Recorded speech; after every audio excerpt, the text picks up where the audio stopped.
ধর্মশালায় দিল্লি এবং পাঞ্জাবের ম্যাচটি বাদ পড়েছে পাকিস্তানি ড্রোন হামলার কারণে।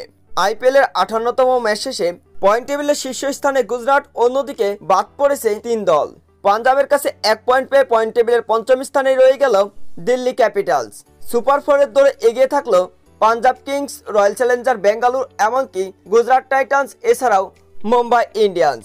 অন্যদিকে সুপার ফোর থেকে ছিটকে গেছে Lucknow Super Giants, Kolkata King Riders এবং Chennai Super Kings, Rajasthan Royals এবং সানরাইজার্স হায়দ্রাবাদ। আইপিএলের 58তম ম্যাচ শেষে অবশ্য পয়েন্ট টেবিলের তলানিতে রয়েছে চেন্নাই সুপার কিংস, 9 নম্বর স্থানে রয়েছে রাজস্থান রয়্যালস, 8 নম্বর স্থানে সানরাইজার্স হায়দ্রাবাদ, 7 নম্বর স্থানে অবস্থান করছেন অবশ্য লখনৌ সুপার জায়ান্টস। পয়েন্ট টেবিলের 6ষ্ঠ নম্বর অবস্থানে রয়েছে কলকাতা কিং রাইডার্স। অন্যদিকে 14 পয়েন্ট নিয়ে পয়েন্ট টেবিলের পঞ্চম স্থানে রয়েছে দিল্লি ক্যাপিটালস। দিল্লি সমান 12 ম্যাচ খেলে 14 পয়েন্ট নিয়ে অবশ্য রান রেটে এগিয়ে থেকে সুপার ফোরের আশা দেখছে মুম্বাই ইন্ডিয়ান্স। মুম্বাই ইন্ডিয়ান্স তারা অবশ্য রয়েছে পয়েন্ট টেবিলের 4র্থ স্থানে। পয়েন্ট টেবিলের 3য় স্থান দখল করে নিয়েছে 12 ম্যাচে 16 পয়েন্ট নিয়ে পাঞ্জাব কিংস।